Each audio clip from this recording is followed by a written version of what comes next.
The time for posturing has passed. To those who still secretly wish Britain won't leave the EU, surely this is your get over it moment. To those who are cheering, be careful what you wish for. The British Prime Minister is now going to have to decide how hard a bargain she wants to drive. Although court rulings have forced Theresa May to commit to showing her hand to UK lawmakers, it's still anyone's guess how the government will get the EU to accept closed borders and access to the continent's single market. Just how much does the UK really want to be an island unto itself? And what about Scotland and Northern Ireland, which both voted against leaving?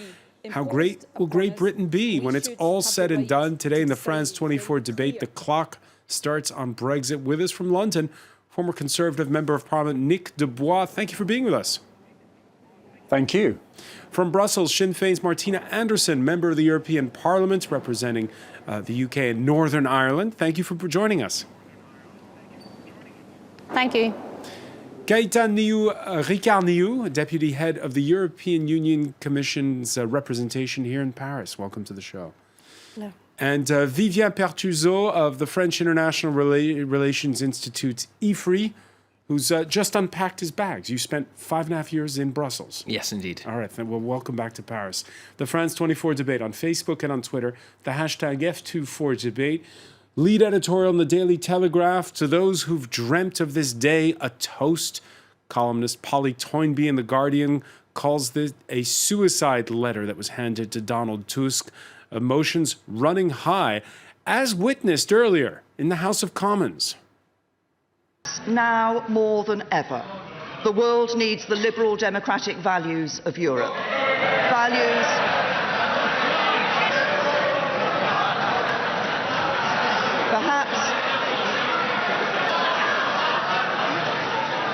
perhaps now more than ever, the world needs the liberal democratic values of Europe, values that the United Kingdom shares. And that is why, while we are leaving the institutions of the European Union, we are not leaving Europe. Nick Dubois, I know there's always a lot of theatrics in the House of Commons, but the mocking and the laughter, the mock laughter that we heard when she was speaking, the Prime Minister, underlines how 9 months after that very divisive referendum, the bitterness is still there, the divide is still there. Well, there's no question the country's been divided over the issue. As the popular vote showed, it was 52 to 48. But I echo the words of the Prime Minister, and I think this is something that we don't say often enough. The country has made a political decision to leave a political union, the European Union. It is by no means leaving Europe. And in fact, I would say very contrary to some of the suggestions in the opening remarks, this is now about an outward-looking Britain that will want to continue its long heritage, its history, its traditions, and closeness with Europe and do business with Europe.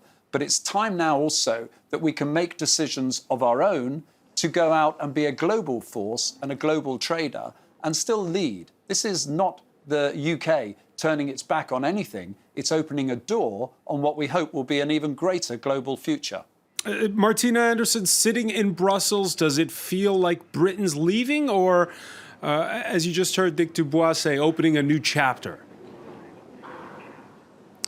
Well, it certainly feels that the decision that was made today had little or no regard for the people in the country that I come from, and that is Ireland. 56% of the people in Ireland voted to remain, and since that referendum, which was, let us remember, nothing more than an advisory referendum. Now, I am not at all diminishing the amount of people who voted to leave and to remain, but I want to remind your listeners of a more important referendum which took place at the time of the Good Friday Agreement. Referendum in the north of Ireland and the south of Ireland, which was lodged at the United Nations, an international agreement. And we are being dragged out of the EU despite a commitment, a guarantee in the Good Friday Agreement that told the people of Ireland that the constitutional position would not change unless the people consented to it. But we did not consent to this, and therefore it is crucially important that people recognise the implication that this is going to have, particularly, primarily, on the people of Ireland, the people in the north of Ireland, the implications for borders being erected, again, the border in Ireland being hardening of what we already have. But can it be a win-win situation? Can it be a win-win situation where that the Good Friday agreements are preserved and Britain is out of the EU? Well, if you're going to preserve the Good Friday Agreement, you have to accept that the Good Friday Agreement was predicated on the fact that you had Ireland and Britain, both members of the EU, and a power-sharing assembly was established with ministers who would make legislation in conformity with EU law. So this isn't about having your cake and eat it. There is no such thing. We hear nothing but sound bites coming from the British Prime Minister. She says that she doesn't want to do any harm. She's going to do nothing but harm to the people of Ireland, and the only way that this can be salvaged for Ireland is that we secure designated special status or designated special circumstances for the Ireland, and that is why we in my party Sinn Féin has been on a diplomatic offensive engaging with influential key players here in Europe so that people understand that there are 277 crossings in Ireland. Europe will not be able to close them off. And therefore, if you're going to try and protect the single market from unregulated products that will emerge in Britain and wander into the north of Ireland, they will quite freely be able to cross any one of those 277 crossings into the single market, and the only way to protect that and to protect Ireland is the case that we have made for designated special status. And that is not designated special status. That is achievable. And that's achievable. Yeah. Let me bring in some of the other panelists on this. Gaëtan Ricardou, first of all. Is there wiggle room on everything? I mean, I know that we're used to crucial EU summits, crucial crises. And there's always some fudge, some compromise. Is this one thing where there's going to be a solution to everything?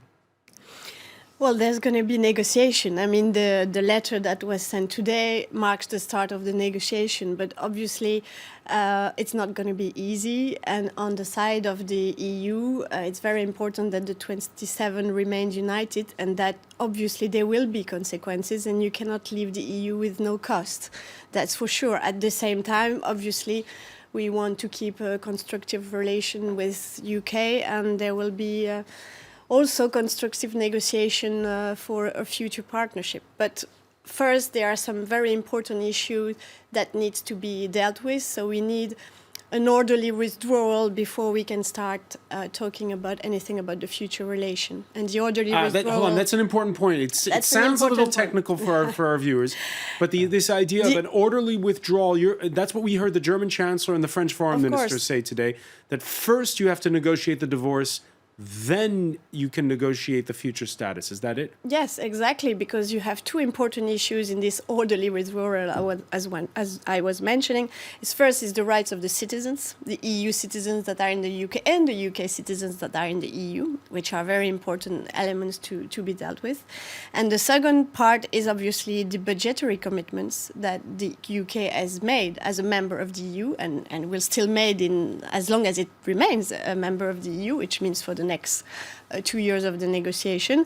And it means it has made commitments, so it needs to honor its commitments. So I think on these two issues, the rights of the citizens and these budgetary commitments, we definitely need some form of agreement on the major principle and a very clear methodology on how we agree on that. Yeah, the budgetary commitment is, of course, one of the keys. The EU says that Britain has committed to paying some 60 billion euros, that's the equivalent of its annual defense budget, to projects that are already been slated. There's a lot to do inside of 2 years. And it puts the focus a lot on two people. David Davis, he's the Brexit minister, and the EU negotiator, Michele Barnier. Julia Kim has more. We are entering uncharted waters. The voice of the 27 member states, Michel Barnier is the EU's leading Brexit negotiator. The French politician has warned the UK that cherry-picking EU membership benefits is not an option, and no trade deal will be struck unless the rights of the 3 million European nationals living in Britain are secure. As for Britain's €60 billion Brexit bill, the former EU Commissioner says it must be paid before talks can begin. Sitting opposite Barnier will be David Davis. Britain's Secretary of State for exiting the European Union says the debt is nowhere near 60 billion, and the UK may even pay the bloc nothing. 2 weeks ago, Davis stunned MPs by admitting the government had done no assessment in the event of Britain leaving the EU without a deal. But the former Shadow Home Secretary says he's certain that the rights of EU nationals in the UK will be protected, as long as he gets guarantees for the 1.2 million Britons living in Europe. Reeling in earlier promises, Davis this week distanced himself from the claim that Britain will secure the same benefits as single market membership in upcoming talks, and suggested that paying the bloc for access is off the table. Vivien Pertuzo, is David Davis ready? Well, you should probably ask him this question, but there are two certainties. One is that the UK has been scrambling to find the right people to take care of the negotiations, because this is uncharted territory for the EU, but this is also uncharted territory for the UK. There are a lot of things that the UK doesn't know how to do, because those are exclusive competencies of the EU. So, for instance, when it comes to trade negotiations, the UK has not done trade negotiations for a very long time. When it comes to certain aspects of the EU membership, it's mostly the EU dealing with it and not the UK. So finding the right people has already been a very, very heavy task for David Davis. That's one thing. The second is we don't know how big this negotiation will be. We have an idea of how big, how substantial it will be, but we don't know how big and substantial it will really be. Now we might have a better idea because now it's starting, but before that it was a lot of posturing, as you said at the very beginning. This is one thing, and the second is that everyone wants to put different things in the basket. So you have the British government saying, we'll negotiate both the withdrawal of the European Union and the future negotiations with the EU. And on the other side, you have the Europeans, both the Commission but also the member states, saying, no, we will separate the two so that this is very clear. Once you've withdrawn from the European Union, we can start the negotiations. So we don't really know exactly what will be in the basket. So it's really hard to answer, actually, a very simple question. All right, prediction, just say straight yes or no on three things. First of all, this 60 billion euro tab, is Britain going to pay it? Maybe not 60, but yes. There'll be something they'll pay, yes. All right? Second one, a deal that guarantees so that Brits who live in France, for instance, have their rights guaranteed, European Union citizens who live in Britain. Is that something easy or hard to do? It's easy to do for the Brits living in the EU. It might be more difficult for the EU nationals living in the UK, depending on the date. All right, and a third one. 1 million people work in the City of London. Will it continue to be Europe's financial capital once it's all done? Europe's, yes. The EU's, I don't know. Probably not. Probably not. And how many of those jobs will go if that happens? That depends on the final deal. Nick Dubois, you agree? Well, thank you. I thought that was a great example of how to get very quick answers to questions there. So can I just preempt my answer to those questions, though, by first of all saying I think Mr. Barnier's comments are actually already a little out of date. He said there will be no cherry picking by the British government, and that's perfectly understood. The Prime Minister today has already made it very clear that she accepts the point that there should be no cherry picking. And we have set out our position accordingly. And I think that's a good thing. I think most people would welcome clarity there. But this doesn't preempt the fact that what we will be debating is what level of access to the single market there will be, for example. It is no longer about should we be members of the single market. And people often confuse those two things. So I think, in a way, that rhetoric you're talking about, that political posturing that we've had to live with for the last 6 months, the sooner that all sides calm down and pragmatism kicks in, I think that we have the prospect of a new partnership with Europe that will be good for Europe as well as it will be good for the United Kingdom. That is the realpolitik we are facing. But can we expect all those French and German and Dutch bankers who work in the city to pack their bags now and return to the continent? No, not at all. I do believe the question, first of all, of the rights of existing EU citizens will be settled quickly.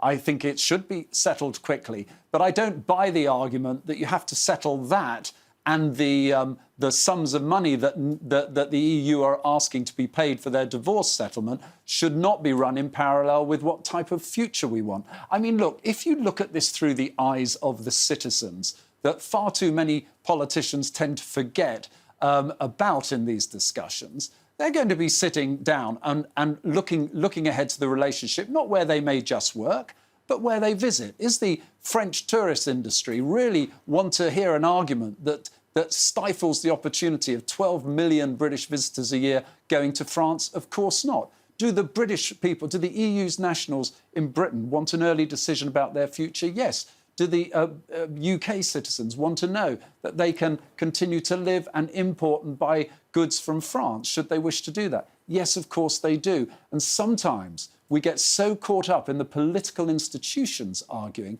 we need to step back and take a look at it. How will this relationship work in the interests of citizens? And I think, hopefully, that's a point we can reach after today. All right, there's what's in everybody's interest and there's what's done politically. Are they two different things? We're going to ask our panel when we come back.